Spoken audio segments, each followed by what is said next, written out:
A paz do Senhor para os irmãos. Opa, tá bom, obrigado.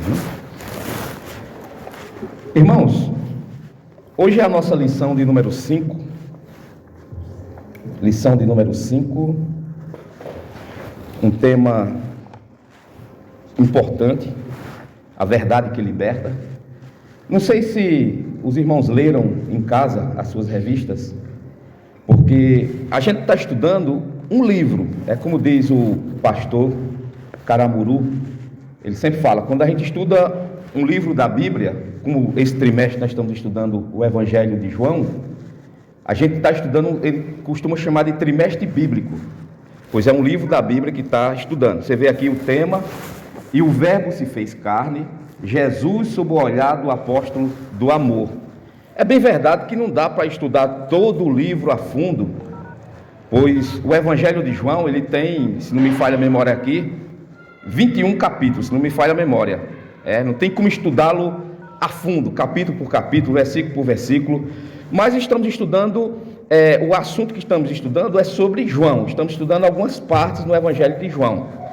E se os irmãos leram em casa, às vezes é bom ler, para não pensar muitas das vezes que o professor está alienado no assunto, porque veja bem, nós temos um tema, a verdade que liberta. Mas se os irmãos forem ver aí, os irmãos vão, no primeiro ponto, o estudo ali, no primeiro ponto, ele baseia no capítulo 7, do Evangelho de João. Porém, não é todo o capítulo 7, pois o capítulo 7 ele tem 53 versículos. O capítulo 7 ele tem 53 versículos. E uma coisa interessante é que o nosso comentarista aqui, ele colocou, no capítulo 7, ele colocou do 16 até o 38. Ou seja, não foi até o 38, ele colocou 16, 17, 18, 37 e 38. Mas os irmãos que leram em casa, o primeiro ponto, os irmãos vão ver que ele tece o comentário dele em versículos que são anteriores a esses versículos aqui. Os irmãos vão observar isso. Já o capítulo 8, o comentário do capítulo 8, ele é em cima daquele episódio da mulher adúltera, do capítulo 8. Só que ele não menciona na leitura bíblica em classe, não está, até porque seria muitos versículos para colocar. Só estou dando esse toque aí, porque às vezes a pessoa, não, mas está fora, está falando uma coisa. Não, tem o tema e a gente vai em cima de cada ponto. E o último ponto, que é o terceiro, esse ponto aí, que eu posso dizer que é a cereja do bolo da lição de hoje, ele vai exatamente no tema. É bom ler em casa, eu sei que às vezes a pessoa não, por alguma correria, mas essa revista, irmãos, ela é tão simples de ler, se eu não ler ela umas 3, 4 vezes, eu não me dou por satisfeito. Eu tenho sempre estar lendo, Então, o primeiro ponto, os irmãos podem observar aí, nosso primeiro ponto, ele traz o seguinte tema: Jesus, a verdade em Jerusalém. O segundo ponto, Jesus, a verdade diante dos escribas e fariseus. E o terceiro e último ponto, Jesus, a verdade que liberta o pecador. Em primeiro lugar, irmãos, para iniciar aqui, o capítulo 7 e o versículo 1, o qual falei para os irmãos que esse primeiro ponto trabalha. No primeiro ponto aí, a Bíblia diz, capítulo 7 e versículo 1 do Evangelho de João, o primeiro ponto: Jesus estava na Galileia e ele não ia para a Judéia, a princípio, Ele estava na Galileia, preferiu ficar pela Galileia, porque a Bíblia deixa claro no versículo 1 que na Judéia os judeus, os fariseus, procuravam matá-lo. Você pode ver isso, eu vou até abrir aqui, se os irmãos quiserem também deixar as suas Bíblias abertas no capítulo 7 e no capítulo 8, que vem posteriormente. Capítulo 7, então veja como é que diz: e depois disso, Jesus andava pela Galileia, e já não queria andar pela Judéia, pois os judeus procuravam matá-lo. Aí quando você vai, irmãos, para o capítulo de número 5, versículo de número 1 até o 15, ali está escrito que Jesus curou um paralítico que estava diante do tanque de Betesda. Esse paralítico estava ali para ser curado, e Jesus chegou e curou o homem. E ali é onde começa tudo. Isso foi em Jerusalém, capítulo 5, versículo 1 até o 15. Jesus estava em Jerusalém, Jesus cura esse homem no tanque de Betesda, que ficava em Jerusalém. E aí os judeus já começaram a criar uma perseguição contra Jesus, até aquele desejo de matá-lo. Você pode ver no versículo 16, capítulo 5, versículo 16. Veja como é que diz aí, ó. Por essa causa, os judeus perseguiram Jesus e procuravam matá-lo, porque fazia essas coisas no sábado. Jesus curou o homem no sábado, e por essa razão, os judeus ali, os religiosos, uma vez eu preguei aqui uma dessas terças sobre religiosidade. Os religiosos, eles costumam ver muita coisa. Então, porque Jesus curou aquele homem no sábado, eles procuraram matar Jesus. E aí criou aquela coisa. Aí Jesus agora, nesse capítulo 7, ele está na Galileia. E na Galileia ele resolveu ficar um pouco de tempo mais lá. E diz a Bíblia, como eu já fiz menção aqui, porque os judeus procuravam matá-lo. Aí quando você lê o capítulo 5, que eu fiz menção aqui, é onde esse estupim ele é acendido. Então os judeus ficaram naquela, procurando Jesus, querendo matar a Jesus. Agora, irmãos, o interessante é que no versículo de número 3, os irmãos de Jesus, eles dizem para Jesus: olha, você tem que ir para a Judéia, porque você tem que fazer os milagres para que seus apóstolos, seus discípulos vejam. Você não pode ficar aqui, você tem que ir lá para ser conhecido.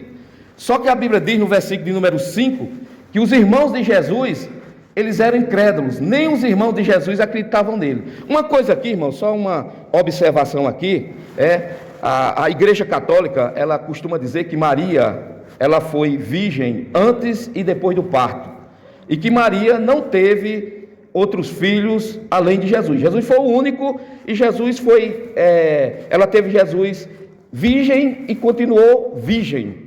Mas a Bíblia não diz isso, irmãos. E eu nunca vi um motivo a mulher casar e manter relações com o marido dela. Isso não é motivo para que a mulher deixe de ser santa. Até porque o sexo foi Deus que criou. Então, o que é que acontece? Eles dizem que Maria, ela permaneceu virgem. Não é o que a Bíblia diz. E tem uma coisa, irmãos, a Bíblia diz que Jesus teve irmãos, e não é só aqui no capítulo 7, não. Se você for para Mateus capítulo 13, versículos 55 e 56, diz que Jesus tinha irmãos. E ali diz até os nomes dele. E diz que Jesus também tinha irmã, mas silencia o nome das irmãs de Jesus. Mas diz que ele tinha. Se você for para Marcos 6 e 3, também fala a mesma coisa. Selecionei aqui ainda Mateus, capítulo de número 12, versículo 46 a 50, também fala que Jesus tinha irmãos. Agora eles são astuciosos, irmão, mas é um tipo de coisa que não dá certo. Eles costumam dizer que os irmãos de Jesus eram primos, porque em algumas passagens da Bíblia, a Bíblia se refere, pessoas da família, chama de irmão, mas aí depende muito do contexto. Você vai lá para o Antigo Testamento, você vê que ali naquele momento que Abraão e Ló sobem ricos, eles subiram ricos do Egito, e já não poderia mais viver juntos, porque estava ali dois grandes proprietários de rebanhos, não dava para conviver junto. Aí Abraão, conversando com Ló, ele fala: não, se você for para aquele lado, eu vou para aquele, porque aí ele fala assim, porque irmãos somos. Mas você vê que aí existe um contexto, e a Bíblia não nega que Abraão era tio de Ló. Então eles fazem essa misturada para confundir a cabeça do povo, mas quando você vai na Bíblia, você descobre muita coisa, como por exemplo, Lucas capítulo 2, versículo 7. Em Lucas capítulo 2, versículo 7, está escrito que Maria, ela deu à luz ao seu filho primogênito, ou seja, o primeiro. E o primeiro aqui, dentro desse contexto, não é o primeiro não é a mesma palavra que muitas das vezes se aplica para Jesus em outras passagens. Primogênito aqui é o primeiro. É o primeiro da família, é o primeiro dos filhos, Então, a gente tem muitas bases bíblicas para refutar isso aí. E uma coisa interessante que poucas pessoas talvez sabem, é que a carta escrita por Tiago, aquele Tiago que escreveu a carta, ele era irmão de Jesus. Aquele Judas que escreveu uma carta pequenininha, de um capítulo só, lá próximo do Apocalipse, aquele Judas era irmão de Tiago e também irmão de Jesus, segundo a tradição. Quando você vai para Judas, capítulo 1 e versículo 1, está escrito: Judas, servo de Jesus Cristo, irmão de Tiago. É interessante, irmãos, que no capítulo 7, versículo 5, diz que eles eram incrédulos. Então a gente acredita que depois que Jesus morreu, ressuscitou, eles chegaram a se converter, a crer verdadeiramente e se tornarem ali próximos dos apóstolos. Então Tiago escreve uma carta e Judas também escreve uma carta.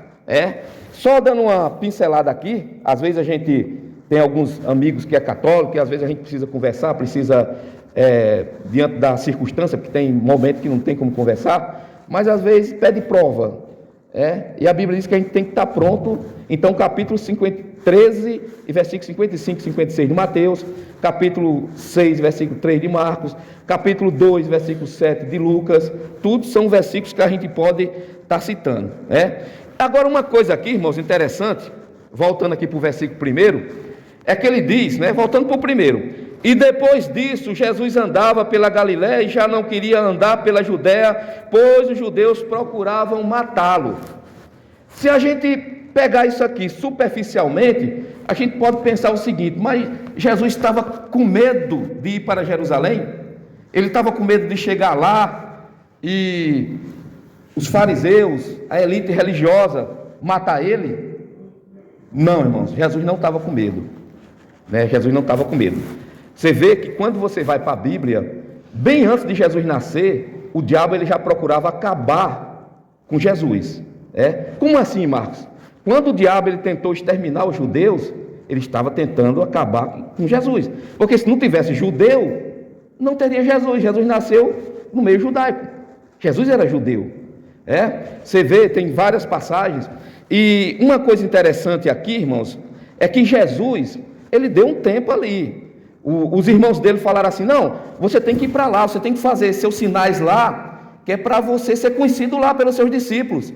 Aí Jesus fala uma coisa interessante, bem interessante, que ele diz o seguinte, irmãos, está no versículo de número 6, capítulo de número 7, versículo número 6, a gente vai percorrer muito na Bíblia, é por isso que chama Escola Bíblica Dominical, tem gente que ignora isso, aqui não é uma aula filosófica, não, aqui é Bíblia, a gente vai percorrer muito pela Bíblia, vamos usar muito a Bíblia. Eu sei, irmãos, que hoje em dia existe uma crise, eu falo isso, depois pode quem quiser me atacar, não tem problema nenhum. Existe uma crise muito grande em cima dos púlpitos. Você vê que quando se menciona um texto, as pessoas já fecham as suas Bíblias e pronto. Sabe como é que os crentes bereanos faziam? Os crentes bereanos, que foram mais nobres do que os de Tessalônica, diz a Bíblia, eles ficavam confirmando o que Paulo falava. Mas Paulo era uma grande autoridade, era um apóstolo de grande nome, mas ia conferir ainda o que Paulo falava, sim, irmãos, ia. O próprio apóstolo disse: olha, se nós, os apóstolos, ou até mesmo um anjo, trazer uma outra coisa que seja diferente dessa, que vá além dessa, seja anátema. E a gente costuma muitas das vezes fechar. Por quê? Porque em cima de muitos púlpitos de nossas igrejas, digo no geral, irmãos, a Bíblia, sabe, é muita, vou usar aqui um linguajar meio popular, meio chulo, é muita enchição de linguiça, na verdade, estou usando algo meio pesado, mas tem muito isso. Então, às vezes, a gente tem uma tendência de se distanciando disso, e achar estranho, mas está só citando Bíblia, Então, o que é que acontece? Voltando para cá, no versículo 6, diz assim, disse-lhes, pois, Jesus: ainda não é chegado o meu tempo, mas o vosso tempo sempre está pronto. Ainda não é chegado o meu tempo. O interessante, irmãos, é que na Bíblia, em algumas ocasiões, Deus ele deu livramento de forma para que Jesus se mantesse vivo, para que Jesus nascesse, ele deu livramento de forma sobrenatural. Por exemplo, quando foi matar as crianças, que Herodes foi matar as crianças, o que foi que aconteceu? O céu mandou avisar para José e para Maria: vocês têm que sair daqui, vão para o Egito, porque Herodes vai matar. Outras passagens a gente vê que, por quê, irmão? Jesus veio para morrer, mas tinha um momento certo. Os fariseus, o diabo na verdade, e os fariseus ali usados por ele, tentaram matar Jesus antes do tempo. mas tinha o tempo certo, tinha o momento certo disso acontecer. Jesus diz: eu vim para dar a minha vida.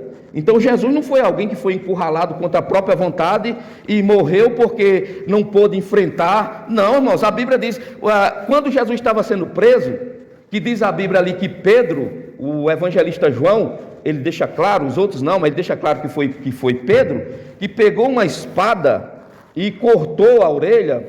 Não sei se é João exatamente que revela isso, ou é Mateus.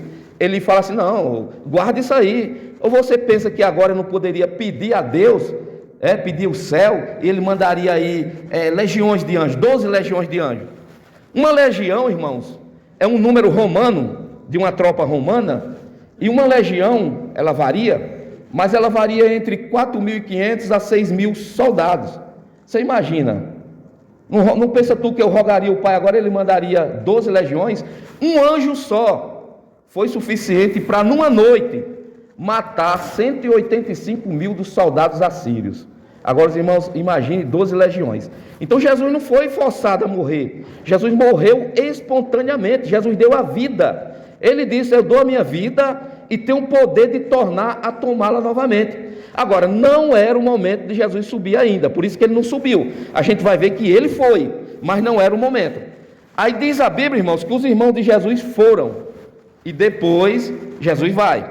Agora, uma coisa interessante, você vê isso em várias partes aqui, isso que eu estou falando para os irmãos. Se os irmãos forem no versículo 30, veja o que é que diz também, no versículo 30, procuravam, pois, prendê-lo, mas ninguém lançou mão dele, porque ainda não era chegada a sua hora. Olha só que coisa interessante. Os homens até procuraram prendê-lo, mas não puderam fazer nada, porque ainda não era chegada a hora dele. Veja o que é que diz o versículo 44 também. Você vai encontrar isso espalhado diversas vezes. Você vai encontrar, olha o que é que diz aqui. Alguns deles queriam prendê-lo, mas ninguém lançou mão dele. Alguns queriam prendê-lo, mas ninguém lançou mão dele. Agora veja bem uma coisa. Abra aí em Lucas capítulo 4.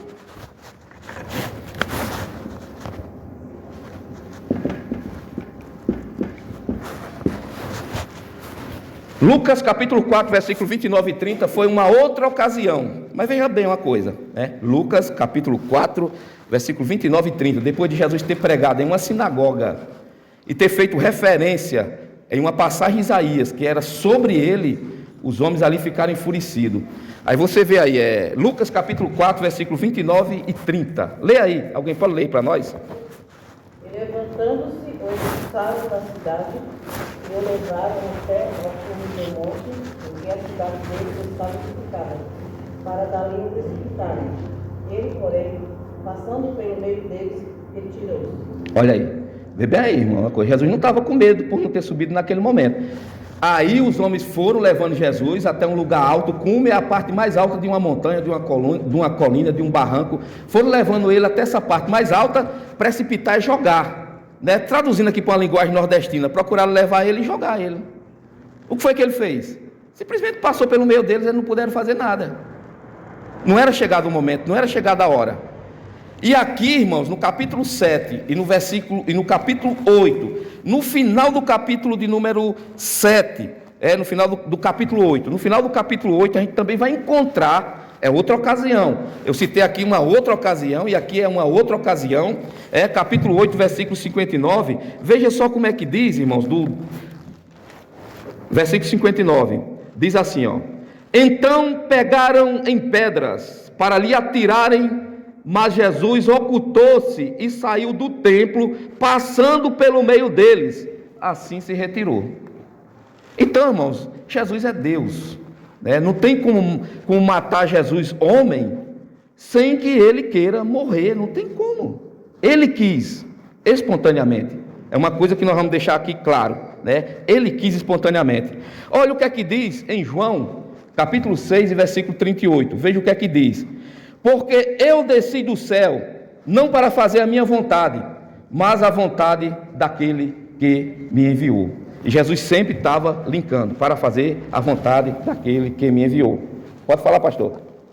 Aqui no Evangelho de João, capítulo 7, versículo 45, eu Ah, Os servidores foram ter com os principais dos sacerdotes e fariseus e lhes perguntaram: por que o não trouxeste? Fizeram uma pergunta para ele: por que não trouxeste? Aí responderam os servidores: nunca homem algum falou assim como este homem. Aí responderam-lhe: pois os fariseus, também vós foste enganados? olha, tá vendo?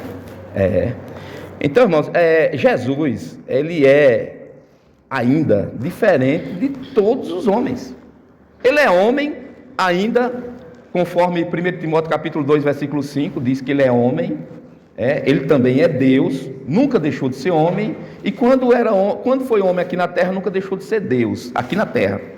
Ele sempre foi Deus e homem, né? Depois da encarnação se tornou homem. Então, é uma coisa interessante. Eu perguntei para os irmãos também, falei da leitura, porque a gente não tem também o costume de ficar lendo toda a revista. Tem gente que acha que tem que ler tudo. Se não ler tudo, não ensinou, não falou. Não, irmão. A revista é um esboço do comentarista. Aqui a gente abre o leque. Porque se você for ficar só na revista, você vai ficar citando a revista e contando testemunho próprio, particular. Não, você tem que abrir biblicamente e expandir, né? Mas, para que os irmãos, se não leram, os irmãos vão ver tudo isso no primeiro subponto aí. O primeiro subponto é da Galileia a Jerusalém, que está baseado no capítulo 7, versículo 1, né? Agora, no finalzinho aqui, irmãos, no finalzinho diz assim, ó, bem no finalzinho, ele fala o seguinte, do finalzinho do primeiro ponto, do primeiro subponto do primeiro ponto, ao afirmar que seu tempo ainda não havia chegado, Jesus retira-se ao momento em que se entregaria, Jesus se referia ao momento em que se entregaria aos seus inimigos e seria crucificado, morto e sepultado para cumprir a justiça divina. Eis que vamos para Jerusalém, e o Filho do Homem será entregue nas mãos dos príncipes, dos sacerdotes, dos escribas, e condená-lo-ão à morte. Isso daí está, se não me engano, em João, ou é em João, ele citou aqui 2 versículos, né? Ou é em João 8 e 20, ou é em Mateus 20 e 18. Alguém, por gentileza, lê aí Mateus 20 e 18, para nós conferir.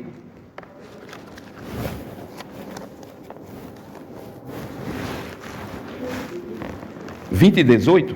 Eis que vamos para Jerusalém, e o Filho do Homem será entregue aos príncipes dos sacerdotes e aos escribas, e condená-lo-ão à morte.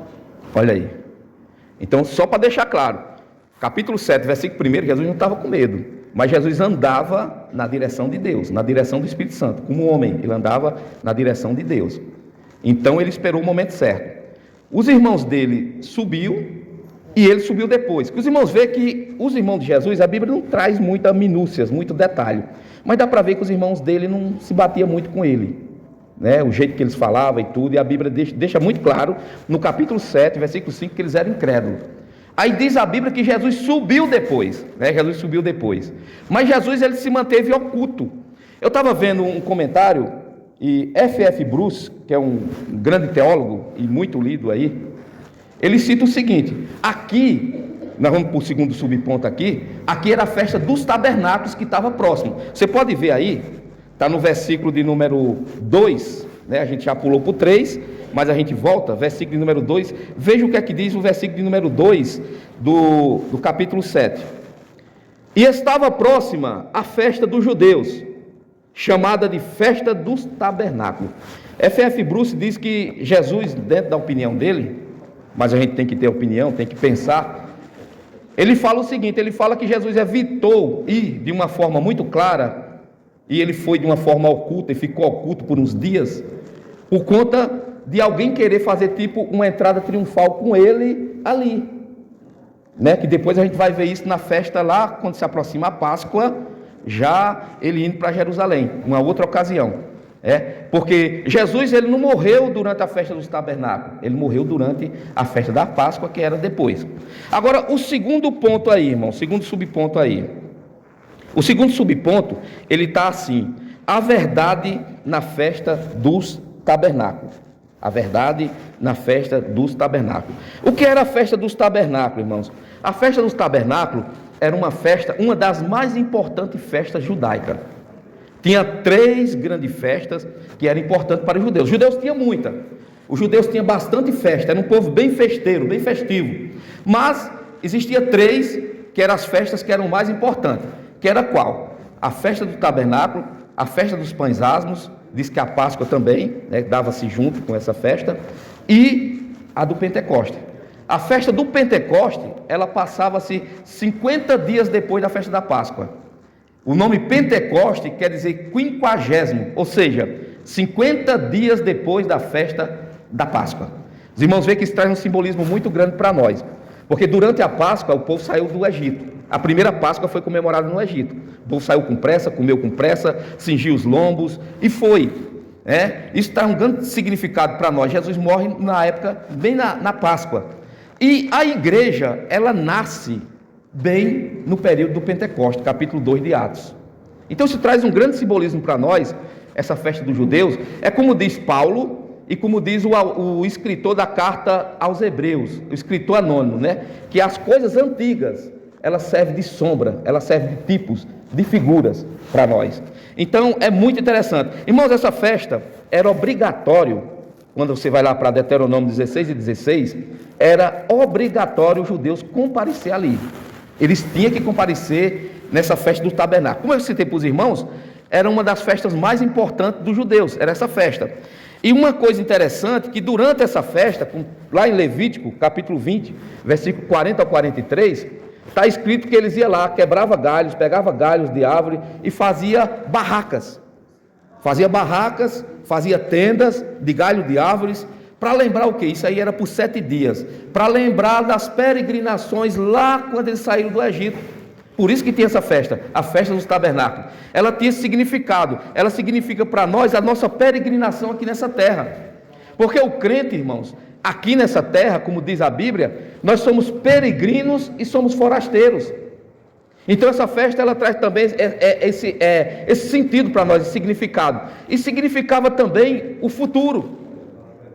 O futuro, os céus. Ela trazia consigo esses 2 significados aqui. Então, irmãos, essa festa era de grande importância. Jesus, como judeu, e um judeu ali que procurava seguir, Jesus, ele tinha que subir essa festa. E Jesus vai para essa festa. Jesus sobe para ela. Ele vai até a festa dos tabernáculos. É uma coisa interessante. O nosso comentarista, ele fala aqui, nos versículos 10 a 13, Jesus evitou assédio do povo, até que durante a festa subiu ao templo e começou a ensinar. Capítulo 7, versículo 14. Ele estava ciente de que havia uma divisão de opinião sobre ele entre pessoas, por isso afirmou: a minha doutrina não é minha, mas daquele que me enviou. Irmãos, estava existindo ali algo muito interessante. Estava havendo ali uma divergência, as opiniões se dividiram. Alguns acreditavam que Jesus era somente um profeta, outros acreditavam que ele era o Messias. E Jesus era as duas coisas, Jesus era profeta e era Messias. Mas se dissesse que Jesus era só um profeta, você ia fazer de Jesus somente um profeta, ele não seria o Messias. É o que muitas religiões hoje dizem, Se você vê um muçulmano falando, que nem eu vi esses dias, ele falando sobre a Páscoa, para eles Jesus foi só um profeta. Em muitas religiões, Jesus foi somente um profeta, mas Jesus, irmãos, ele foi muito mais do que isso. Você vê, quando a gente faz menção aqui, capítulo 7, versículo de número 14, veja o que é que diz aqui, 14. Mas no meio da festa, subiu Jesus ao templo e ensinava, o 15. E os judeus maravilharam, dizendo: como sabe essas letras, não tendo-as aprendido? Eles ficaram espantados, eles ficaram maravilhados com a sabedoria de Jesus. Mas como é que ele ensina isso? Mas por quê, irmãos? Um dos versículos que eu citei para os irmãos, Mateus capítulo 13, versículos 55 e 56, e ainda Marcos 6 e 3, uma vez os homens olharam assim para Jesus e disseram assim: mas não é esse o filho do carpinteiro? Como é que vem todo esse poder, toda essa autoridade? Ele é, como se diz, não é só um carpinteiro. Aí é onde ele se engana, Então eles ficaram maravilhados aqui. Amém. Eles ficaram maravilhados aqui da doutrina, daquilo que Jesus ensinava. O versículo 20 diz assim, procuravam, pois, prendê-lo, mas ninguém lançou mão dele, porque ainda não era chegada a sua hora. E muitos da multidão creram nele e diziam: quando Cristo vier, fará ainda mais sinais do que os que este tem feito. Está vendo?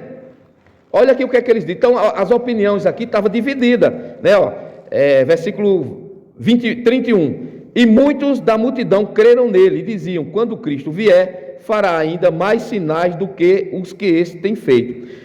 Os fariseus, ao 32, os fariseus ouviram que a multidão murmuravam dele essas coisas.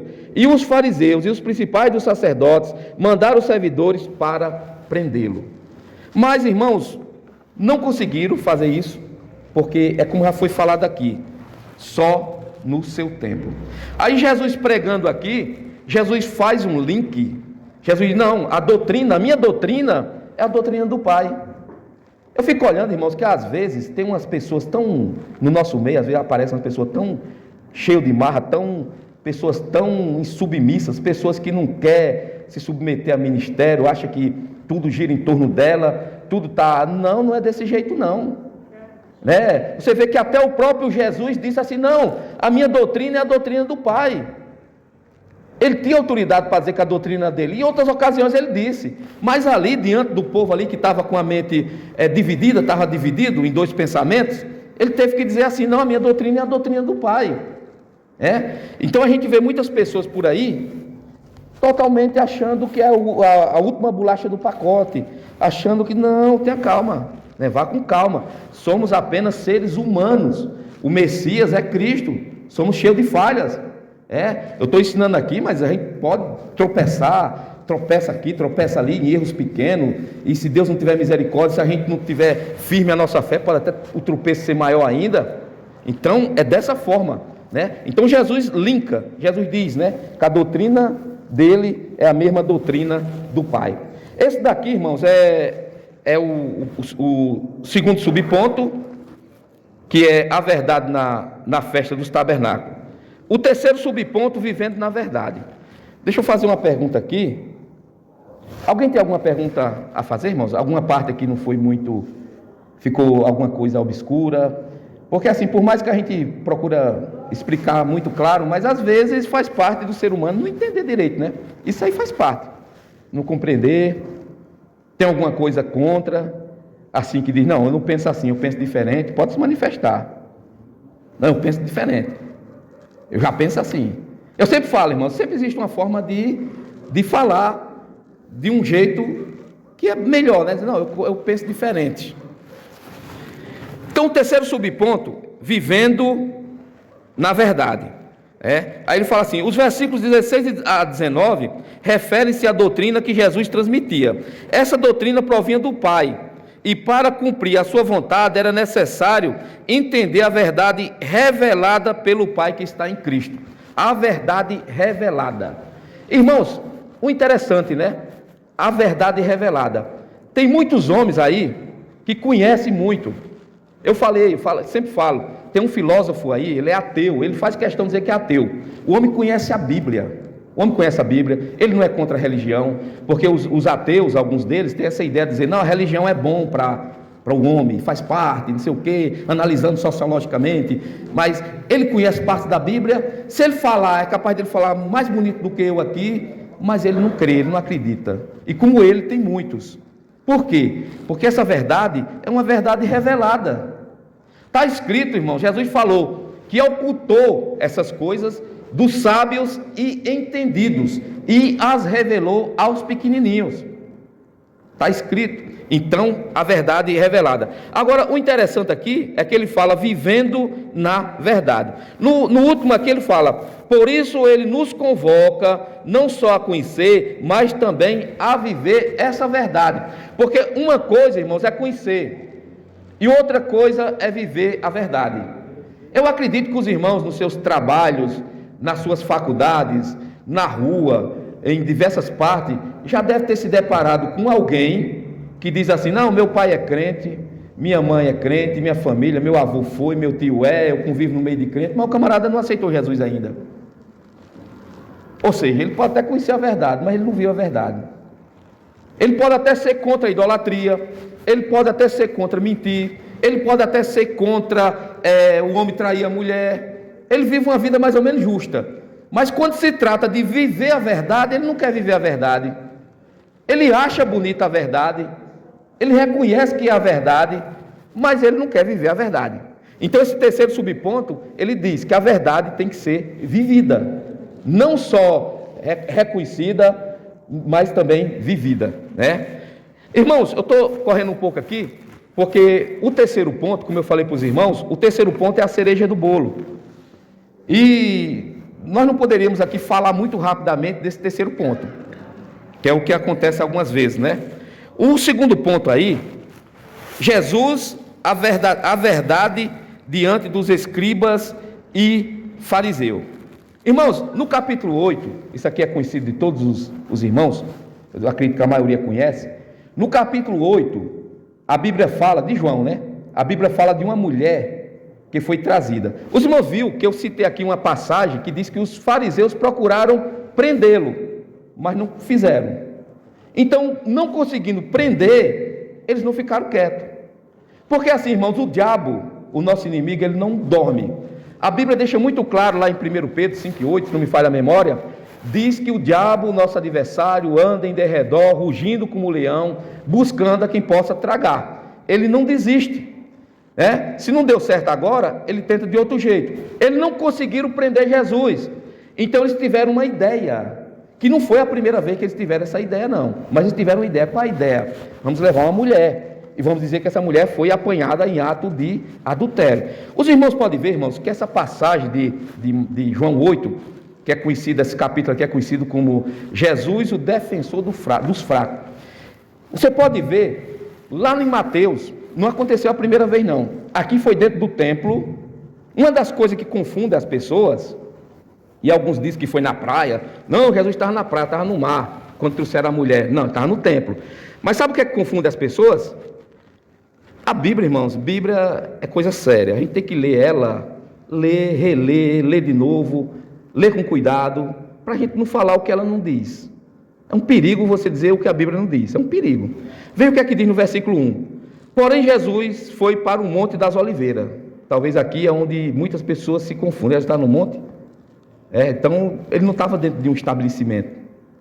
Aí alguns até linkam que não tem mar aqui, não tem praia, não tem nada, mas linka, né? E pela manhã cedo voltou para o templo, e todo o povo vinha ter com ele, e assentados ensinava. E os escribas e fariseus trouxeram-lhe uma mulher apanhada em adultério.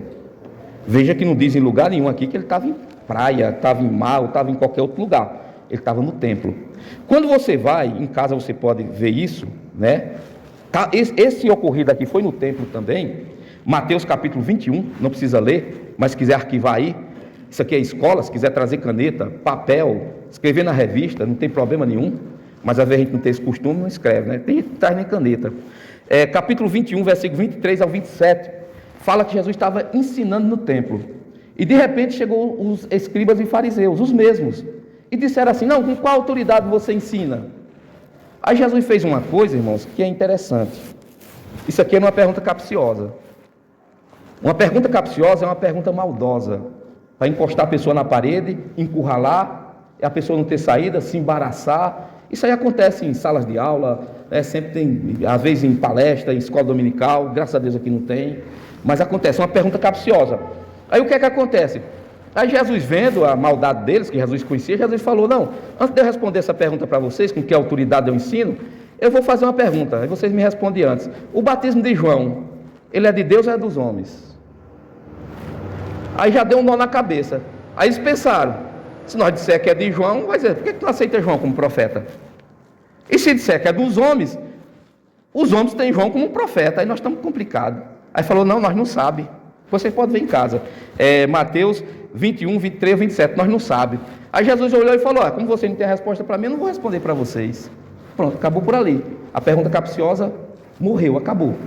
É uma das técnicas, irmãos, que quem trabalha com público, com palestras, com falas, é isso. É uma pergunta capciosa, joga outra pergunta. Inclusive teve não tem nada a ver aqui não, mas teve um dos candidatos aí a prefeito dessas eleições antigas, que gostava muito dessa técnica, né? Fazia mais do que o necessário. A pessoa fazia uma pergunta e fazia outra. Não, mas eu estou perguntando para o senhor. Não, mas assim. Ele ganhava tempo para pensar também. Porque enquanto você faz outra, você ganha tempo para pensar. Tinha um aí que fazia muito isso, era uma das técnicas dele. Então o que é que acontece? Voltando para 8 João. Capítulo 8 de João, trouxeram a mulher. E Jesus estava no templo. Agora, o contrário, Jesus aqui não fez uma pergunta para os fariseus. Jesus estava escrevendo na areia, que eu não me atrevo, irmão, nem precisa. Eu não preciso querer forçar aqui o que Jesus estava escrevendo. Eu vi uma vez um vídeo aí, o camarada forçou demais a barra para dizer o que Jesus está escrevendo. Pelo amor de Deus, se a Bíblia não diz, o que a Bíblia nos diz é para não ir além do que está escrito. Se a Bíblia não diz, eu fico quieto, eu fico calado. Mas eu tenho que saber, que tem que saber de nada. Isso não é, se não foi revelado, não é interessante nós saber. Deixa quieto isso aí. Mas fez um exprimido e fez aquele sensacionalismo. Vocês que não sabem, eu descobri o que Jesus escreveu na areia. Já tem outros estudiosos que já falam uma coisa que tem mais sentido. Diz que Jesus começou a escrever a lei, né? Não matarás, não roubarás, já faz mais sentido. Mas a Bíblia não diz. Eu prefiro continuar com a Bíblia. A Bíblia não diz. Jesus estava escrevendo, os homens trouxeram a mulher. E com aquela mulher ali, aí ficaram insistindo, né? Na lei de Moisés diz que tem que ser apedrejado, é adultério. Na lei de Moisés diz que tem que ser apedrejado. E Jesus escrevendo. Como eles insistiram muito, perguntaram muito, né? Foram perguntando muito, foram insistindo muito com Jesus, aí vem a resposta divina. Só que tem uma coisa, irmãos. Isso daqui era o que chama aí fora de saia justa. Um chama de saia justa, outro chama de sinuca de bico. Isso daqui era uma armadilha, pode chamar de armadilha. Isso aqui era uma forma. Eu acredito que quando aqueles homens estavam se reunindo para fazer isso aqui, eu acho que eles disseram: dessa vez não escapa não, dessa vez nós encurrala ele. Porque veja bem, se ele disser que tem que matar a mulher, o que é que vai acontecer? Aí o Império Romano vai cair em cima dele, porque os judeus não tinham autoridade na época para matar ninguém. Não tinha. Os judeus, eles estavam ali subjugados a Roma. É tanto que para matar Jesus foi necessário levar a Roma, dizer que Jesus era contra Roma e um bocado de coisa. Então, levaram a mulher. E eu acho que eles pensavam assim: não, Jesus, se ele disser que mata, ele vai contra Roma. Se ele disser não mata, então o que é que acontece? Então ele não é o Messias, ele vai contra Moisés. Era uma sinuca de bico, era uma armadilha. Só que tem uma coisa, irmãos, ali estava diante da sabedoria divina. Se tivesse diante de Marcos aqui, talvez até conseguisse pegar, mas ele estava diante de Jesus Cristo. Toda sabedoria, Jesus Cristo é Deus, ele estava diante de Jesus. E uma coisa interessante, irmãos, também, que a gente pode observar aqui, é que eles não trouxeram mulher. Não trouxeram homem. Não trouxeram homem. O que é que a Bíblia diz? A Bíblia diz, irmãos, que tinha que ter um homem. O adultério é algo que se consuma. O adultério, para ser consumado, pelo menos naquela época, né? Pelo menos naquela época. O adultério, para ser consumado, tem que ter 2 pessoas. Só tinha mulher e ela adulterou com quem? Se só tinha mulher. Hoje não, irmãos. Hoje você vê que Jesus Cristo, ele já fala diferente. Jesus Cristo já ampliou, já foi mais fundo. No capítulo 5 de Mateus, ele diz que aquele que olhar para uma mulher com intenção impura, em seu coração já adulterou com ela. Você vê que ele afunda mais. Isso daí faz a gente entender o quê? Que se o camarada não trair a mulher, mas ficar por aí olhando outras mulheres na internet, é complicado. Se ficar com um namoro virtual, está traindo. Na época de Jesus não tinha isso. Então, namoro... Não, mas não estou traindo não, estou com ela ainda. Mas não está fazendo esse tipo de coisa? Então, não trouxeram o homem que adulterou com ela. Porque, irmãos, era apedrejamento, na certa. Tinha algumas coisas no Antigo Testamento que era pena capital. E a pena capital era apedrejamento. Eu acho um negócio meio bárbaro, irmão. Já pensou? Você tem... Aqui nós somos toda uma comunidade judaica. Você tem um amigo, né? Aí, de repente, aquele amigo ali traiu... de repente, adulterou com a mulher. De repente, eu vou ter que pegar uma pedra. E imagino que a morte por apedrejamento é uma morte meio dolorosa. Porque, irmãos, se é para matar numa cadeira elétrica, é doloroso, mas já vai logo, né? Se for uma injeção letal, ou se for cortando o pescoço, ou sei lá, vários tipos aí. Mas, irmão, imagine metendo pedra, tacando pedra na pessoa. Aí é preferível até pegar uma pedra maior, porque as pedras pequenas vai só maltratar. E também já bater no lugar certo. Porque também se for bater no lugar errado, que nem lá no Nordeste. No Nordeste, às vezes, a gente matava galinha.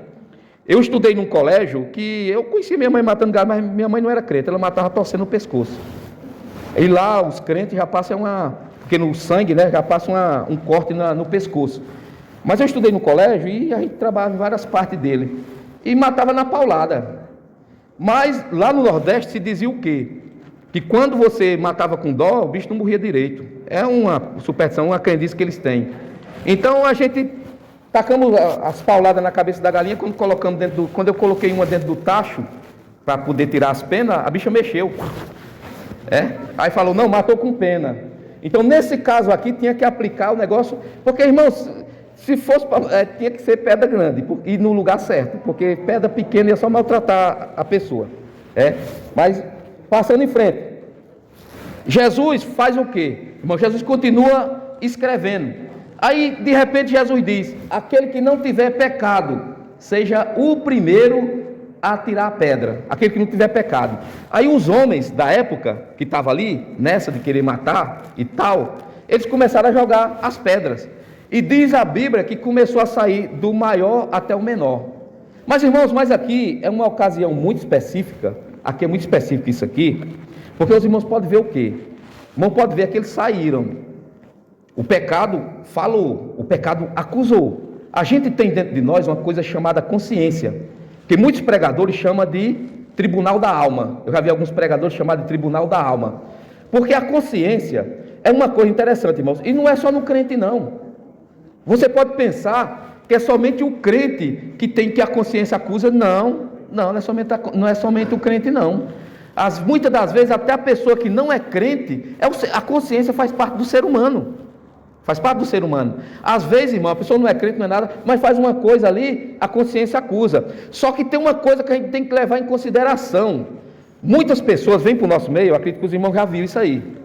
A pessoa vai e levanta a mão de novo. Ele estava desviado. O pastor fala, quem está desviado, quem quiser voltar para Jesus. Às vezes o pastor até amacia, né? Não fala desviado, não, isso é pesado. Quem está afastado, você que está. Aí tem uns que dizem assim, para aliviar mais um pouco. Você que está de férias. As suas férias acabou hoje, venha.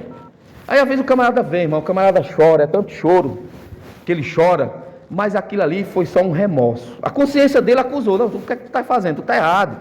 Tu tem que se voltar para Deus.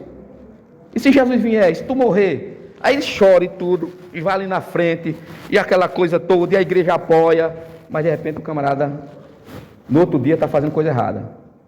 E o que é que diz? Não, mas aquele pastor é assim, mas os crentes é assim, mas assim, alguém olhou feio e tal, e aquela coisa toda. Mas a consciência é uma coisa terrível. Os irmãos veem que esses homens aqui que pegaram as pedras, o mais interessante, às vezes a gente não percebe isso. Esses homens que pegaram as pedras aqui, para matar a mulher, a consciência acusou, e eles saíram, o que é que acontece? Depois, irmãos, a Bíblia não diz que esses homens se converteram, não. E se os irmãos lerem, é como eu falei para os irmãos, não tem como a gente estudar, o nosso comentarista colocou aqui a mulher adúltera, que vai apenas até o versículo 11, mas o capítulo 8, ele vai longe, o capítulo 8 ele tem 59 versículos, nós até já lemos aqui o último, ele tem 59 versículos. Se você em casa, é até um exercício que você quiser fazer uma lição de casa, do versículo 12 até o 59, você vê que continua de novo a batalha dos fariseus contra Jesus. Eles, tudo bem, não conseguiram encurralar Jesus. Jesus falou, né, quem não tiver pecado. Eles saíram naquele momento, mas depois continuou. Irmãos, tem gente que é desse jeito. Tem gente que é desse jeito. Parece que vai se converter, parece que está se arrependendo, mas não. Aí o nosso comentarista, ele colocou aqui, vou fazer menção, ele colocou aqui, ele fala aqui colocou aqui até sobre a consciência, né? Tá em um desses pontos aqui, ele fala sobre a consciência, não, a resistência, está no segundo subponto. Jesus, a verdade revelada. O episódio da mulher apanhada, segundo subponto do segundo ponto.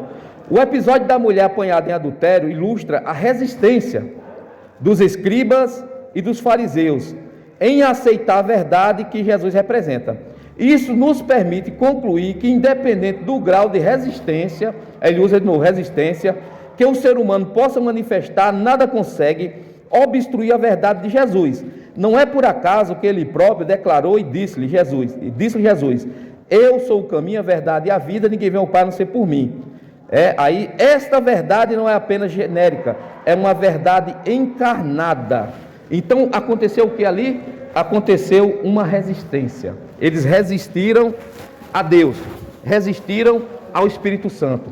E isso, irmãos, sempre acontece. Se os irmãos for lá para aquele episódio do primeiro mártir da igreja, Estevão, os irmãos vão ver no capítulo 7, o capítulo 6, capítulo 7, se não me falha a memória, capítulo 8, ele falou com tal autoridade que os homens olharam no rosto dele e viu como se fosse um anjo. Mas mesmo assim, eles resistiram e apedrejaram Estevão. Apesar de ouvir as palavras de Estevão, viram que aquilo ali era Deus e resistiram a Deus. Por quê? Porque a resistência existe. Os nossos irmãos reformados, os presbiterianos e os reformados, que não é só os presbiterianos, eles costumam dizer que ninguém resiste. Aquele que é de Deus não vai resistir. Mas não é isso que a Bíblia diz, não. A Bíblia diz que nós temos um livre-arbítrio. Vai de nós, resistir ou não. Tem muita gente que resiste. Morre no pecado, mas morre ali resistindo. Alguém tem alguma pergunta, irmão, a fazer? Alguma coisa? Alguma pontuação? Pois não, pode. Isso.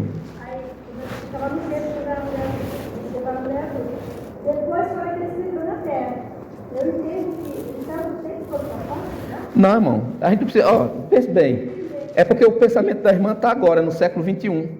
Talvez a irmã olhou e viu que tem um cimento aqui, que não tinha condição de escrever mesmo, mas lá o negócio era rústico.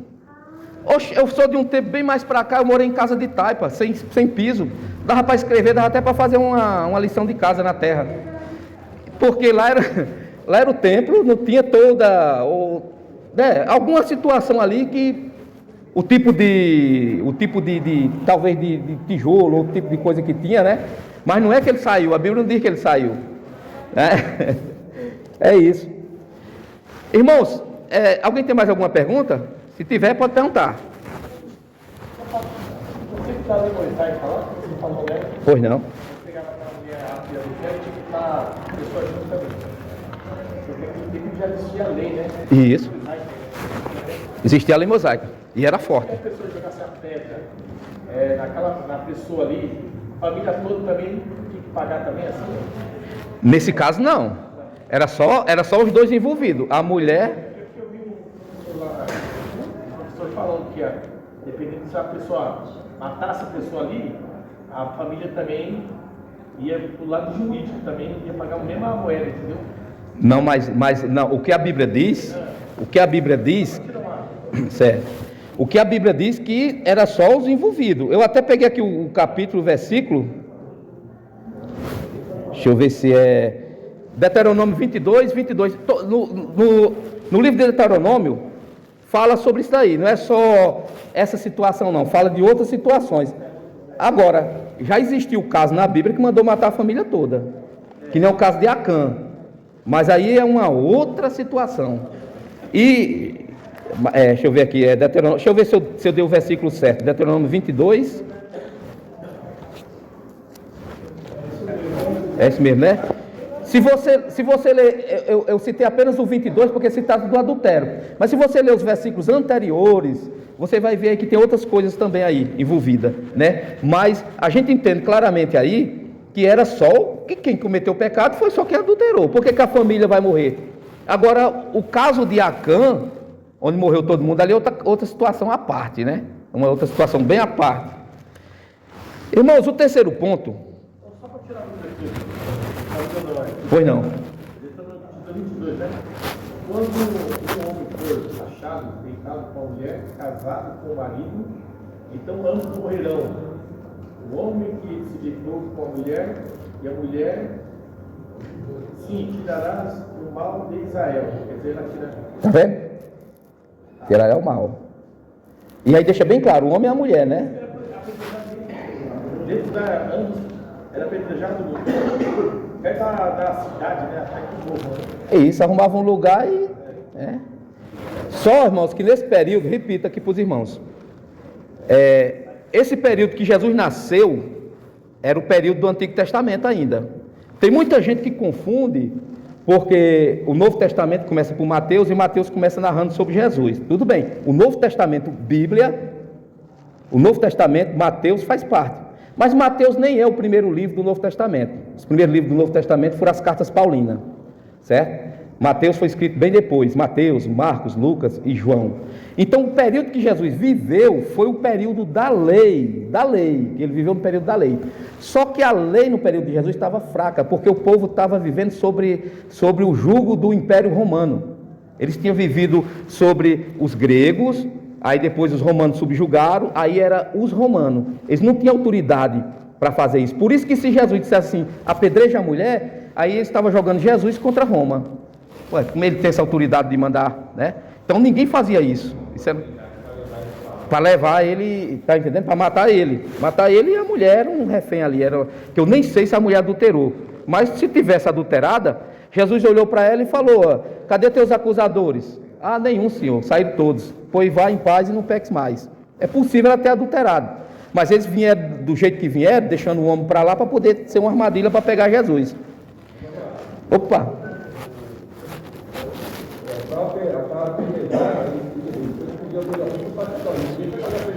Não, exatamente. Teria que ter ali toda uma formalidade.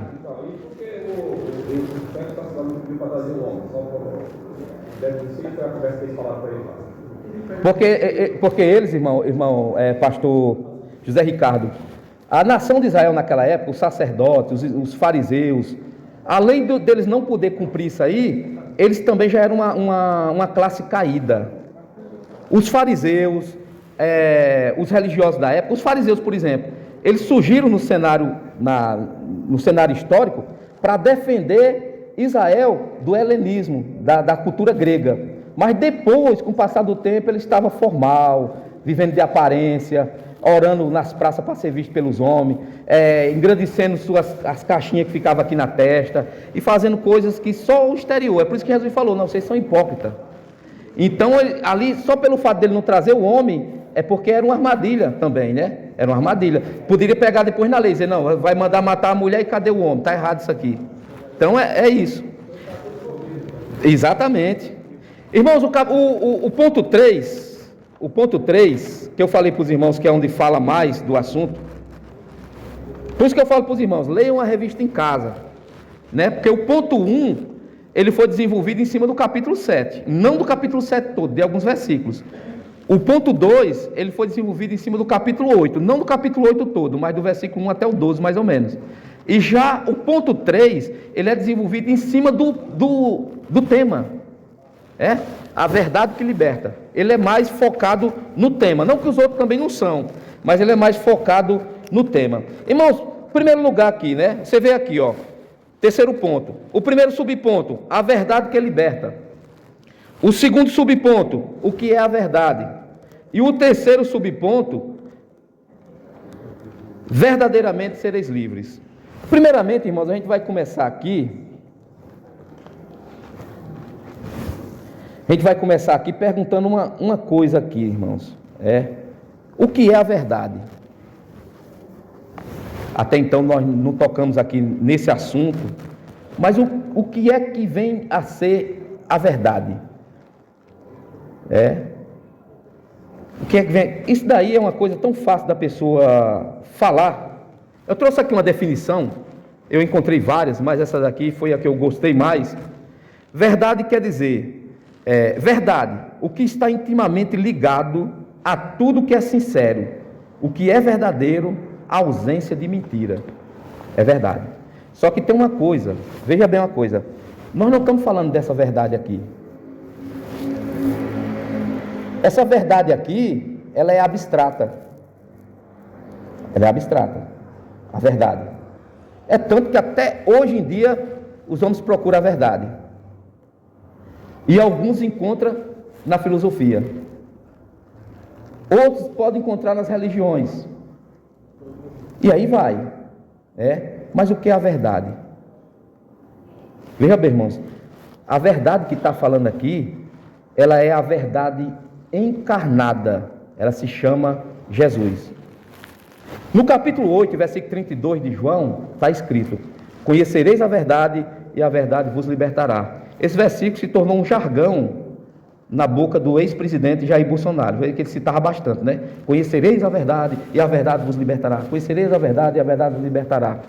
Por quê, irmãos? Porque somente a verdade. Só que aqui ele diz assim, ó: e conhecereis a verdade vos libertará. Mas que verdade é essa? Ele não diz ainda quem é a verdade, ou o que é a verdade. Bem, antes de tudo, a verdade, vamos aqui generalizar agora, né? A verdade é Deus. Você vai encontrar em Jeremias 10:10. Jeremias 10:10 diz que Deus é verdade. O próprio João, quando ele falou aqui de Jesus como a verdade, ele colocou o Espírito Santo como verdade também, 3 vezes. Você pode ver isso em João 15:26, João 14:17, João 16:13. Ó, João 15:26, João 14:17, João 16:13. Ele coloca o Espírito da verdade. Ele também coloca a palavra de Deus como a verdade. João capítulo 17 e versículo 17. Naquela época ali, irmãos, os gregos, eles acreditavam numa verdade muito cheia de... muito facetada para os gregos, a verdade. Porque a verdade para os gregos, ela dependia de 2 coisas. Dependia do helenismo, da cultura helênica, e dependia da filosofia.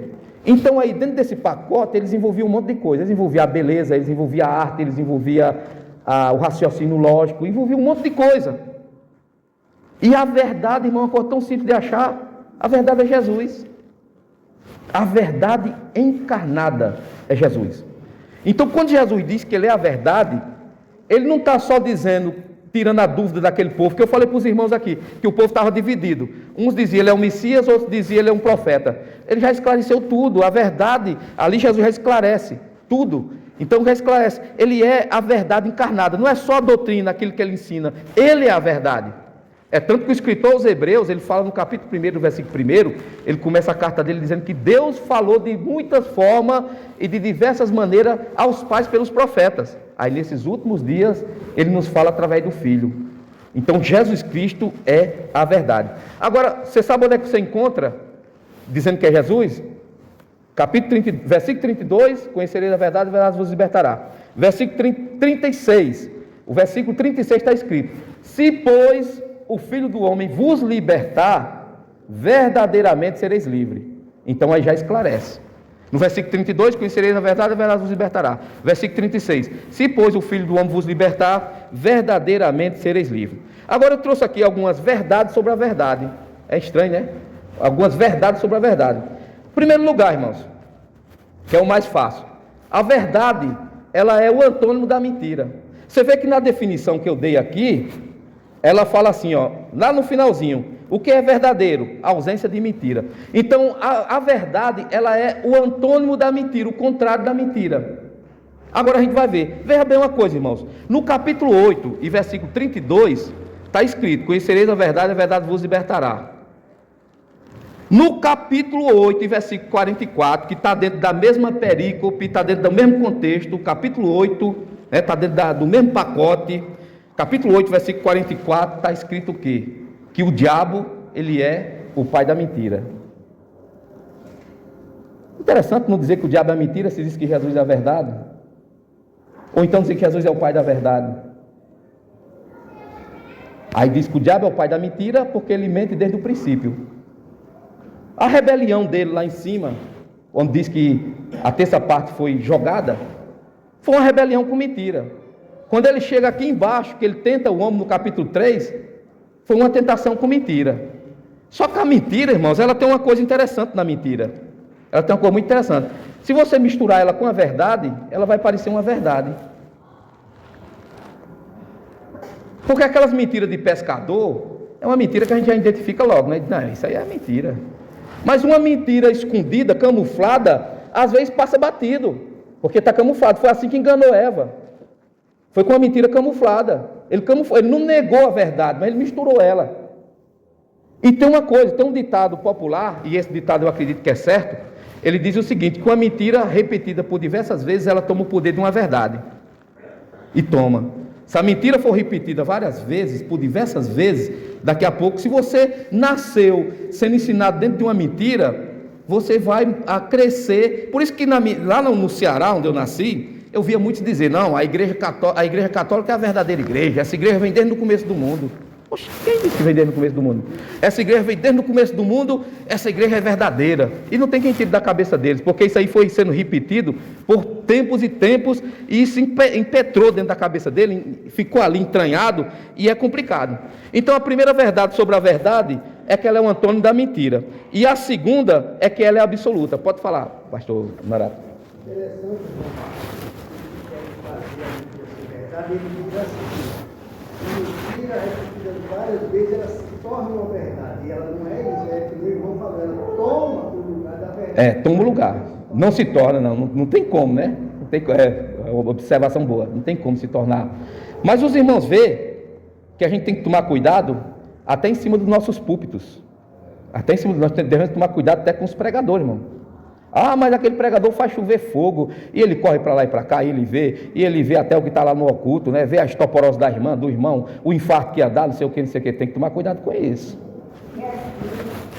Está fincado aqui na Bíblia? Se não está, porque, irmãos, tem que se tomar cuidado com isso, porque uma vez, já faz anos isso aqui que eu vou dizer, já faz alguns anos, não foi agora não, foi outras gestões para trás aí, nem me lembro qual, mas não foi pastor João não. Veio um pregador aqui, ele falava muito bem. Pensa num pregador que falava bem, viu? Um camarada com aquela... E os irmãos, ele pregou muita coisa extra-bíblica. Eu gosto de entrar na Bíblia. Ele pregou muita coisa dizendo que foi José, acho que nem José, Xenofontes, não sei quem. Citou demais fontes extra-bíblicas. E uma daqueles citou, irmãos, até hoje eu estou procurando e não achei ainda. É que Moisés era o nome eu não sei, mas era um rapaz de presença e falava muito bem. Ele, além de... falou umas coisas aqui que até hoje eu estou procurando e não achei ainda. Ah não, Moisés era um general e foi no lugar e tinha ia passando no lugar, tinha muita cobra, muita serpente, e começou a morrer os soldados, e Deus deu uma ideia para Moisés teve uma ideia, eu não sei se ele citou José, ou sei lá quem foi, ele foi, fez um monte de gaiola, e pegou um monte de gavião lá, e soltou lá para os gavião pegar as cobras. Não seria melhor deixar o lugar das cobras e partir por outro? Do que voltar atrás, fazer gaiola? Até hoje eu estou procurando onde é que tem isso, né? Então tem que tomar muito cuidado. E um outro ponto aqui é que Jesus é a verdade absoluta, ou seja, ele é absoluto, não existe outra verdade. Ele é absoluto. Quando diz assim, capítulo 14, versículo 6, eu sou o caminho, a verdade e a vida, ninguém vem ao Pai a não ser por mim, está dizendo que não tem outro caminho, não tem outra verdade, não tem outra vida, ele é absoluto, não tem outro. Ah não, mas a religião lá é boa, são tão bom. Pô, é boa. Verdade, só Jesus Cristo. Então primeiro, é um antônimo da mentira. Segundo, é uma verdade absoluta. Eu tinha colocado mais alguns aqui também, a verdade absoluta.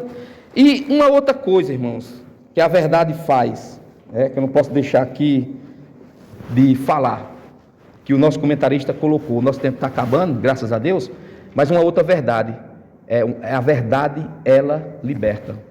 Irmãos, coisa boa é quando você tem conhecimento da coisa. Jesus falou isso, mas qualquer coisa que você tiver conhecimento, você não vai ser enganado.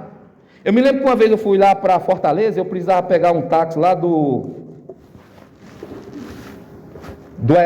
da rodoviária para o aeroporto, era uma coisa assim.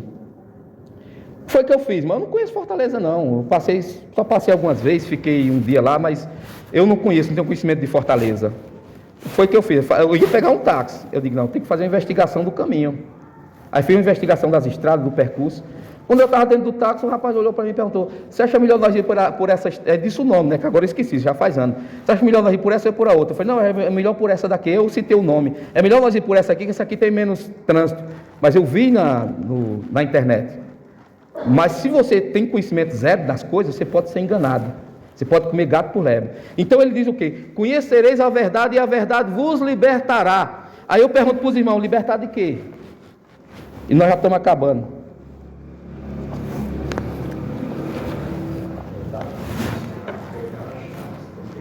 Não é libertar da cachaça, não?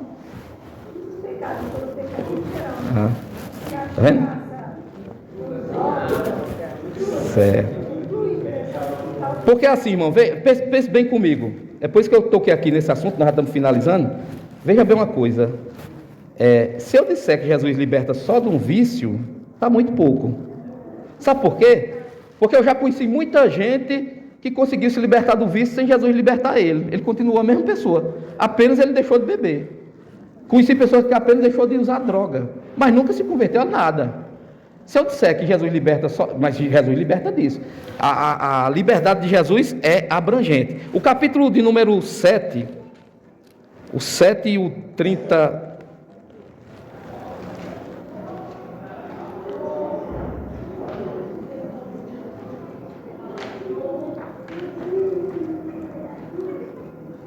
É o capítulo 7, versículo de número 30, eu acho que é o 34, irmãos. Ele diz assim, capítulo...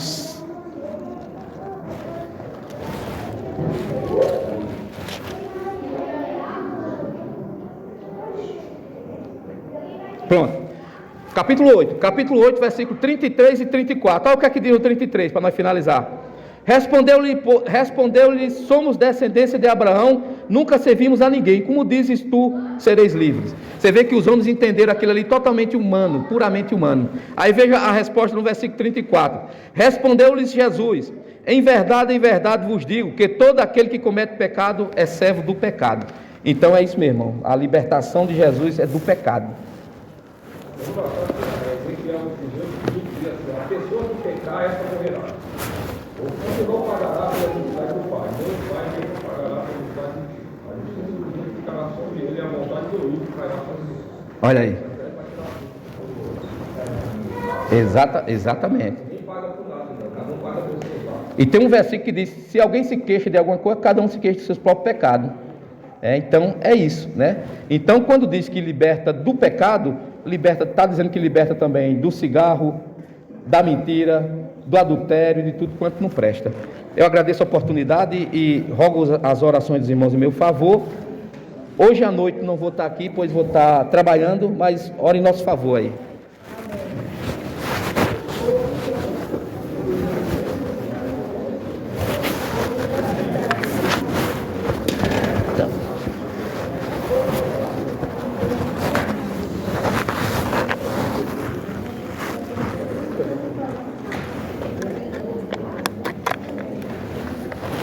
Deixa eu tirar isso daqui.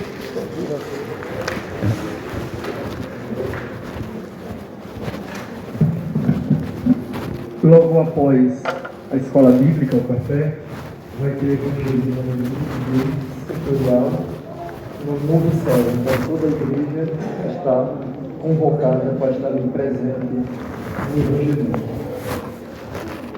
E no próximo domingo nós vamos estudar a lição de número 6, que tem como tema